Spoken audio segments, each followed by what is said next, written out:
labor, your present labor, over your children, henceforth, they shall be fruitful.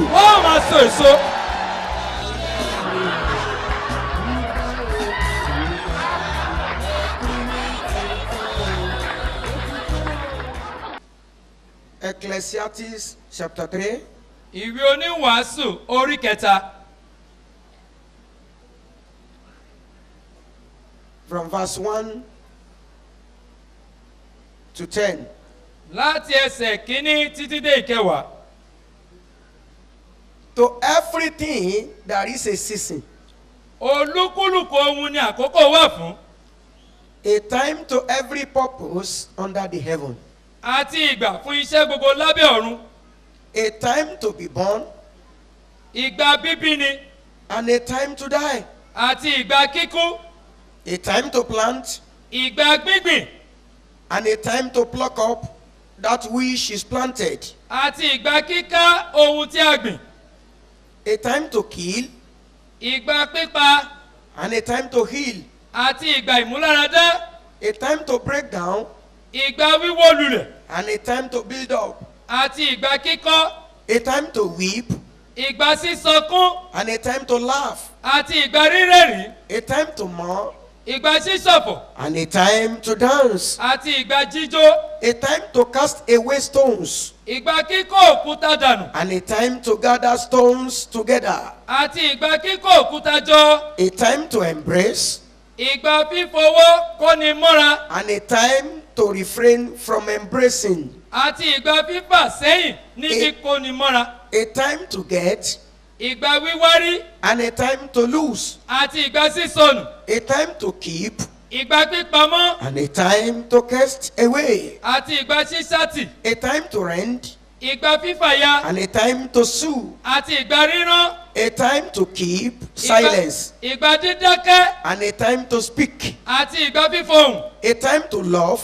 Ìgbà fífẹ́. And a time to hate. Àti ìgbà kíkórìíra. A time of war. Ìgbà ogun. And a time of peace. Àti ìgbà àlàáfíà. What profit has he that worketh in that wherein he laboureth? Èrè kíni ẹni tí ń ṣiṣẹ́ nínú èyí tí ó ń ṣe làálàá. I have seen the travail which God has given to the sons of men to be exercised in it. Mo ti rí iṣẹ́ tí Ọlọ́run fi fún àwọn ọmọ ènìyàn láti máa ṣiṣẹ́ nínú rẹ̀. I start the sermon. Mo bẹ̀rẹ̀ ìwàásù. I preach on this simple topic. Wọ́n sì wàásù lórí kókó tí kò níra yìí. 7 things that can make you laugh joyfully. Ohun méje tó lè mú kó rẹ́rìn-ín pẹ̀lú ayọ̀. Why can't you say it this way? Òṣèkú sọ báyìí. 7 things that will make me laugh joyfully. Ohun méje tí ó mú kí n rẹ́rìn-ín pẹ̀lú ayọ̀. Say it, let me hear you. Sọ jẹ́ kí n gbọ́ o. Say it, let me hear you. Sọ jẹ́ kí n gbọ́ o. Number 1. Àkọ́kọ́. When you suddenly encounter financial breakthrough. Nígbà tí o bá ríra rẹ lójijì torí àlùyọ nípa ti ìṣúná owó. When you suddenly encounter financial breakthrough. Tó bá ní ìbápàdé tí àlùyọ ní ti owó lójijì. And that is established in verse 6a. Èyí la ó sì rí ní ẹsẹ̀ kẹfà àkọ́kọ́. Verse 6a. Ẹsẹ̀ kẹfà àkọ́kọ́. Which says. Tó sọ wípé. A time to get. Ìgbà wíwárí. To get what? Láti wá kíni rí. It takes me to responsible factors for financial breakthrough. Ó mú mi lọ sí àwọn ohun èyí tó lè mú kéèyàn kó ní àlùyọ. The word of God says there is a time to get. Bíbélì wí pé ìgbà wíwárí wà. To get what? Láti wá kíni rí. To get promotion. Láti rí àti wárí ìgbéga rẹ. Promotion is one of the responsible factors for financial breakthrough. Ìgbéga ó jẹ́ àwọn nǹkan pàtàkì tó lè fi ní àlùyọ nígbà tí owó. Therefore, I declare. Nítorí náà mo pa láṣẹ. If you have been expecting promotion. Tó bá ti retí ìgbéga. Before you come to this month, next month. Kí o tó padà wá ní oṣù tó ń bọ̀. You shall be promoted. Ìwé ìgbéga rẹ fi lé ọ lọ́wọ́. Amen. Àmín. Take your seat. Ẹ jókòó. A time to get. Ìgbà wíwárí. Oh, to get what? Láti wíwá kíni rí. Another responsible factor for financial breakthrough. Ohun mìíràn èyí tó mú kẹ́nà kan ní àlùyọ ní ti ìṣúná owó. To get what? Láti wárí kíni. To get provision of good job to the jobless. Ìpèsè iṣẹ́ fáwọn tó níṣẹ́. Provision of good job. Ìpèsè iṣẹ́ tó dára. If your faith can be vehemently attached with me, Tí ìgbàgbọ́ rẹ tó bá lè rọ̀ mọ́ mi. I speak authoritatively. Mo sọ pẹ̀lú àṣẹ. That good job Iṣẹ́ rere ni. that will open the door of financial breakthrough for you. Tó ṣí ilẹ̀kùn àlùyọ ní ìdí ìṣúná. Go and get it in the name of Jesus. Lórúkọ Jésù. Take your seat. Ẹ jókòó.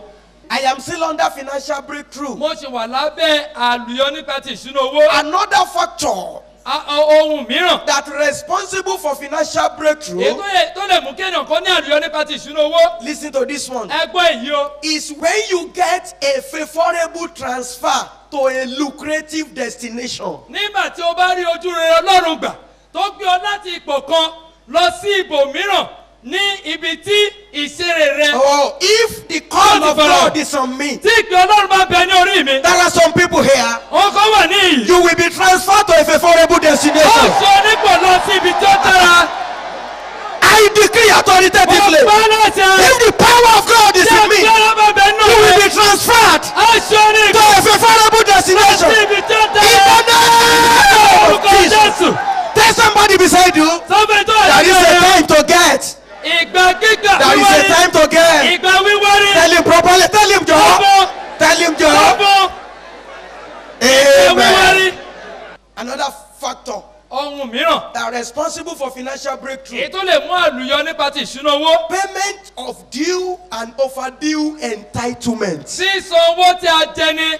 Pàápàá yìí tó ti jẹni láti ọjọ́ tó ti pẹ́. Because there is a time to get. Nítorí pé ìgbà wíwárí. If you are here this morning Tó bá wà ní ìní òwúrọ̀ yìí. and you have due and overdue entitlement, Ó sì ní ẹ̀tọ́ kan tó yẹ kó fún ọ. if you can echo 3 amen, Tó bá lè sàmì ńlá mẹ́ta. resounding amen 3 times, Àmì ńlá mẹ́ta. all your due and overdue entitlement, Gbogbo ẹ̀tọ́ rẹ.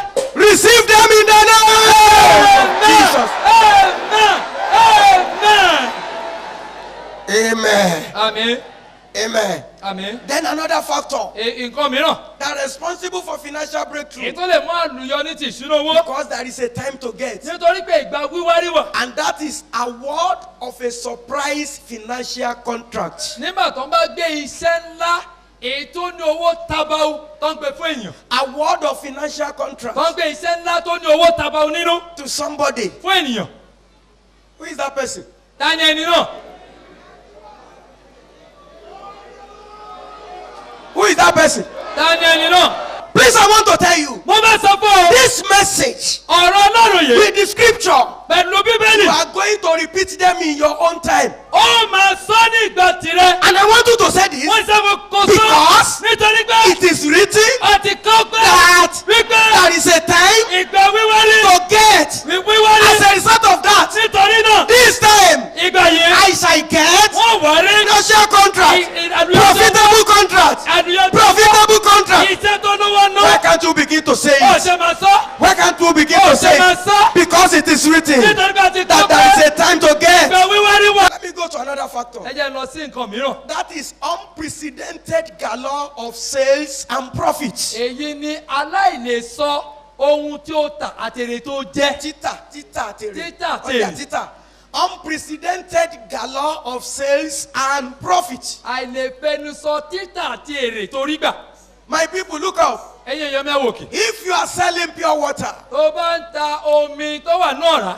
after this program, Lẹ́yìn ìpàdé yìí. expect unprecedented galore of sales. Máa retí títà lọ́pọ̀lọpọ̀ Why do you- àti èrè. Why? Kí nìdí? Because it is a time to Nítorí ìgbà gbíwá rí ni. shout hallelujah. Hallelujah. This one is from you. Eléyìí fún mi ni o.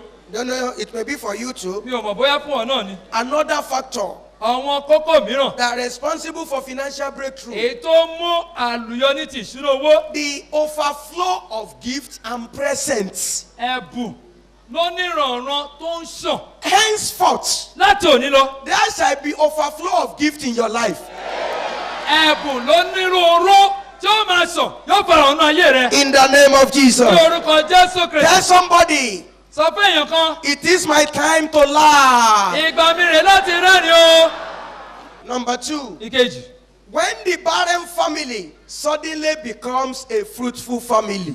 nígbà tí ẹbí tó yàgàn tó wá di ẹbí tó di ọlọ́mọ That eléso. is their own time to laugh. ìgbà tí wọ́n nìyẹn láti rẹ́rìn. And we find that one in verse 2c and d. a sì rí èyí ní ẹsẹ̀ kejì.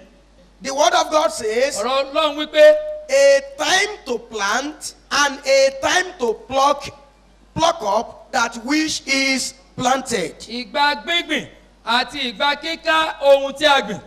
I'm speaking to those who are barren. mo ń bá àwọn àgàn sọ̀rọ̀. Your time to laugh has come. àkókò rẹ láti rẹ́rìn ti dé o.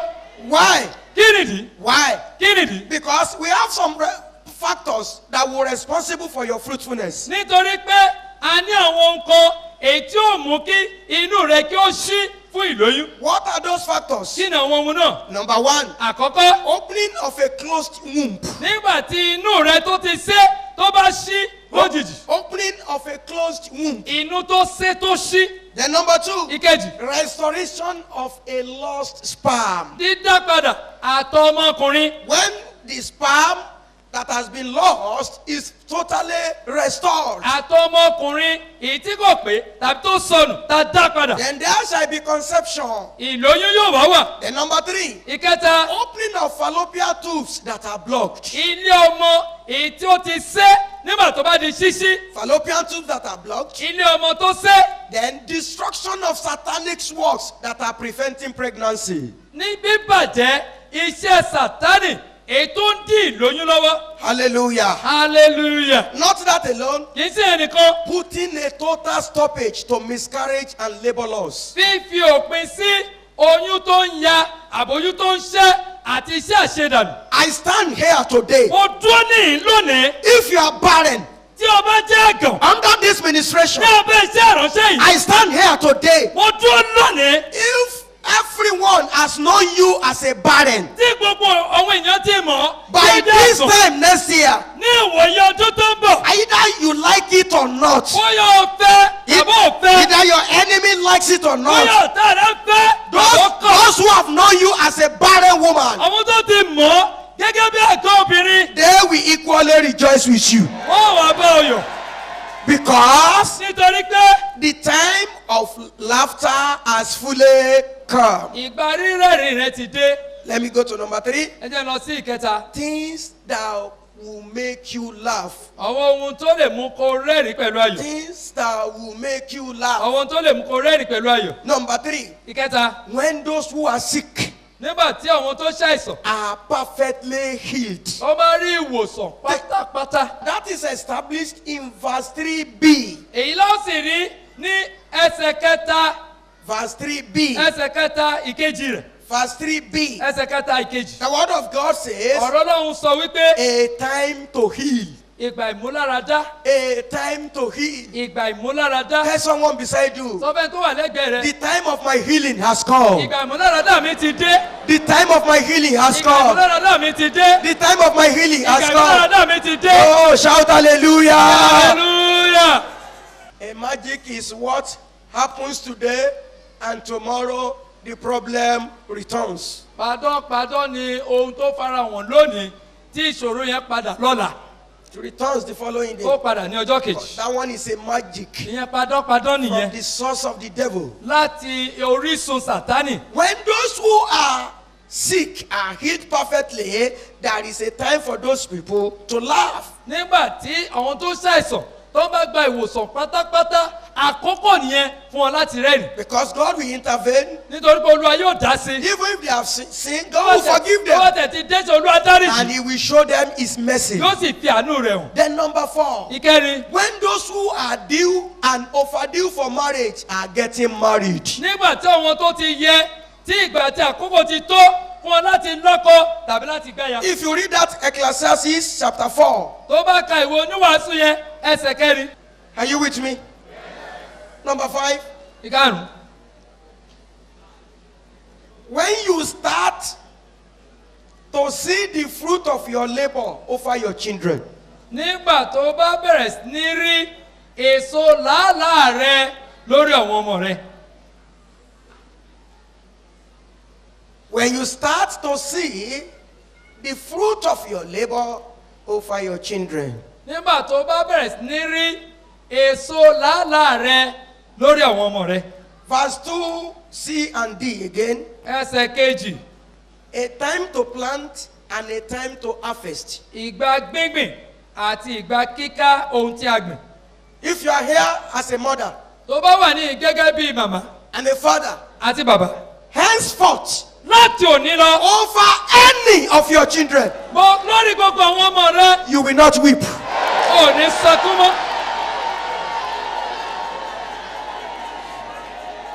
Take your seat. I want to say something. ẹ jókòó bẹ́ẹ̀ sàn kankan.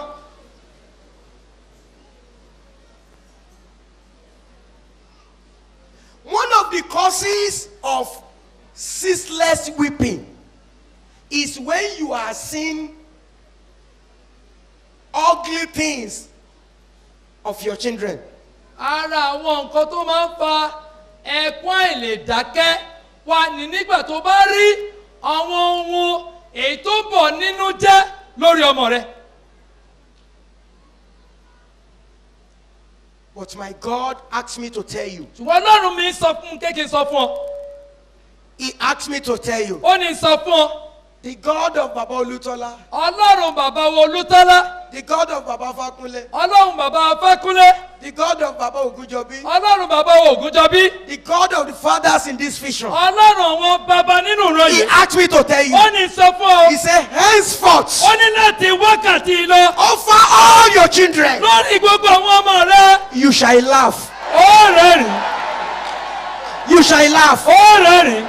In the name. orúkọ jésù. Take your seat. ẹ jókòó. Let me say this. ẹ jẹ́ sọ èyí. If you see a mother, tẹ́ bá rí òbí ìyá and the mother is not happy one day, tí inú ìyá yìí kò sì dùn ní ọjọ́ kan. she's not happy, inú rẹ̀ kò dùn. she's not joyful, kò kún fáyọ̀. and this mother has a little daughter, a damsel, ìyá yìí ó sì ní ọmọbìnrin kékeré kan. maybe of about 1 year plus. bóyá ọdún kan ó lé. And this mother enters into her bedroom, ìyá yìí wá wọ yàrá ibùsùn rẹ̀. and she looks into the damsel, ó wá wo ọmọbìnrin yìí. and the damsel starts to dramatize things that are greater than her age. ọmọbìnrin kékeré yìí ó wá bẹ̀rẹ̀ sí í sọ̀wọ́n nǹkan kan tó ju ọjọ́ orí rẹ̀ lọ. That woman who is not happy, obìnrin yẹn tínú rẹ̀ ò dùn. the moment she sees her daughter dramatizing something wonderful, what will happen? tó bá rí ọmọ rẹ̀ obìnrin kékeré tó ń sọ wọn ohun àrà tó ju ọjọ́ orí rẹ̀ lọ kí ni yóò ṣẹlẹ̀ sí. Or suddenly she receives a phone call tàbí lójijì ó gba ìpè from the teacher of her school láti ọ̀dọ̀ olùkọ́ èyí tó ń kọ́ ọmọ rẹ̀. that, mommy, wípé mọ́mí o are you the mother of one of our children here? sẹ́yìn ni ìyá ọmọ kan tó jọ ọmọ iléèwé wa níhìn. Called Olatubosun. tá à ń pè ní ọlátúbọ̀sún. Ah, she's a wonderful child, oh. ọmọ dáradára mà ní. She's a wonderful child, oh. ọmọ dáradára ni. In fact, Ah, she is highly destined. ó yà wá lẹ́nu Please, ọmọ alálùbáríkà ni. If you are the mother of such a daughter, how will you feel? tó bá jẹ́ ìwọ ni ìyá ọmọ yìí báwo ni inú rẹ yóò sì Now tutù. listen, ẹ wá gbọ́ o. that one is elementary. ìyẹn ó wà ní ìpele ilẹ̀lẹ̀. Elementary. ilẹ̀lẹ̀ nìyẹn wà. Because it is a time for you to laugh. nítorí pé ìgbà rẹ̀ rè láti rẹ́rìn. All your labor, gbogbo àwọn alábàápẹ̀ rẹ or your labor, gbogbo làálàá rẹ your past labor, gbogbo làálàá rẹ tó ti your kọjá present labor, àti làálàá rẹ ti over sèyí your children, lórí gbogbo ọmọ rẹ henceforth, láti wákàtí they lọ shall be fruitful. ó máa so èso In the name of Jesus. Ní orúkọ Jésù. Begin to call the name of all your children Máa now. pe orúkọ àwọn ọmọ rẹ báyìí. That offer you, I shall laugh. Bẹ́ẹ̀ lórí yín wọ́n rẹ̀ rí. Offer you, I shall laugh. Lórí yín wọ́n rẹ̀ rí. That is the word of Máa God. pe orúkọ ọ̀rọ̀ náà rẹ̀. Offer you, I shall laugh. Lórí rẹ̀ wọ́n rẹ̀ rí. Begin to pronounce their name. Pe orúkọ wọn. The God of Irede is here. Ọlọ́run ìrẹ́dẹ́ wà ní The ìyè. God of Irede is there. Ọlọ́run ìrẹ́dẹ́ wà ní Pronounce ìyè. the name of your children. Máa dárúkọ àwọn ọmọ rẹ. Offer you, I shall Lórí laugh. rẹ̀ wọ́n rẹ̀ rí. Even if you are weeping presently, Bó ti ẹ̀ sẹ́kún báyìí báyìí. change the situation. Ẹ yí padà. Change the Yí situation. padà. Change the situation. Yí padà. I shall laugh. Wọ́n rẹ̀ rí o. Offer you, I shall laugh. Lórí rẹ̀.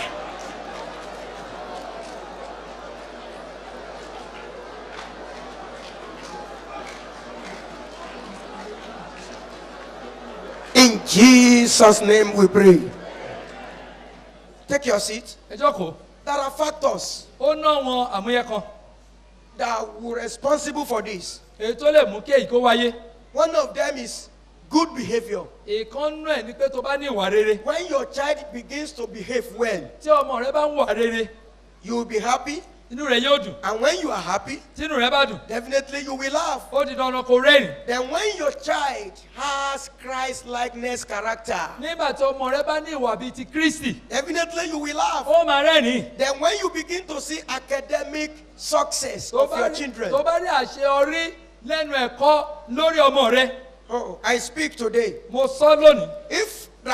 If you have a child, Tó bá ní ọmọ, if you have a child, tó ní ọmọ, and the money you ought to have spent over 5 children, you are spending the money on him alone. owó tó yẹ kó ti ná lórí ọmọ márùn-ún, ó ná lórí ọmọ kan ṣoṣo. As from today, Láti òní lọ, every power gbogbo agbára that is terminating the outcome of those spendings, èyí tó ń mú àbájáde owó tó ná, èyí tó tí kò jẹ́ kó jáde dáadáa. such power shall be destroyed. Agbára náà bàjẹ́ In the name of Jesus. lórúkọ Jésù. Take your seat. Ẹ jókòó. When you are seeing career fulfillment of your children, Nígbà tó bá rí ìtẹ̀síwájú lórí iṣẹ́ tó dáwọ́lé, definitely you will laugh. ó rẹ́rìn. Okay, what about compatible spouses? Tí Ọlọ́run bá tẹ̀ wá yàn fún ọkọ rere aya rere, When your daughter married right man, nígbà tí ọmọ rẹ obìnrin tó fẹ́ ọkọ tí Ọlọ́run dá fún, or when your son marries right woman, tàbí tí ọmọ rẹ ọkùnrin tó fi aya tọ́lọ́run ti dá fún, won't you laugh? tó ní rẹ́rìn ni, You will ó laugh. rẹ́rìn. And so shall it be. Bẹ́ẹ̀ ni yóò sì rí. Amen. Àmín. Number 6. Ìkẹfà, This one is spiritual. eléyìí ó jẹ́ ti ẹ̀mí. Because it is a time for you to laugh. Nítorí pé ìgbà nìyí fún ọ láti rẹ́rìn. And how will that happen? Báwo ni èyí yóò ṣe ṣẹlẹ̀? When you begin to have good relationship with God. Nígbà tó bá bẹ̀rẹ̀ sí ní ìbálòpọ̀ tó dára pẹ̀lú Ọlọ́run. Verse 5c. Ẹsẹ̀ karùn-ún, A time to embrace. ìgbà kíkó mọ́ra. A time to embrace. Ìgbà kíkó mọ́ra. When you are embraced by the Lord. Tí Ọlọ́run bá kó ọ mọ́ra. When you begin to have good relationship with God. Ó wà ní ìbálòpọ̀ pẹ̀lú Ọlọ́run. Before you ask him anything, Kí o tó béèrè nǹkan kan lọ́wọ́ rẹ̀. he has answered. Ó ti gbọ́ ẹ. Before you ask of anything, Kí o tó béèrè nǹkan kan. he has shown you the Ó way. ti fi ọ̀nà hàn. Definitely you will be happy. Bẹ́ẹ̀ ó ti dandan kínú rẹ̀ dùn. You kneel down. O kúnlẹ̀. God, speak to me on so Olúwa thing. bá mi sọ̀rọ̀ lórí nǹkan báyìí báyìí. And after a few minutes, Lẹ́yìn ìṣẹ́jú he díẹ̀, has spoken with you. ó ti bá ọ sọ̀rọ̀. You are always delighted to be in the presence of God. Inú rẹ̀ wá ń dùn láti máa wà níwájú You Olúwa. will be so happy. Ayọ̀ yóò kún ọkàn You will rẹ̀. be so happy. Inú rẹ̀ yóò máa dùn. Then the last one. Ètò á parí rẹ̀. When you are genuinely saved. Nígbà tó bá ti di ọmọ ìgbàlà ní When tòótọ́. you are genuinely Tó bá saved. di ọmọ ìgbàlà ní tòótọ́. In Isaiah chapter 12 verse 3, Nínú ìwé wòlíì Àìsáyà orí kejìlá ẹsẹ̀ kẹta. he said with joy,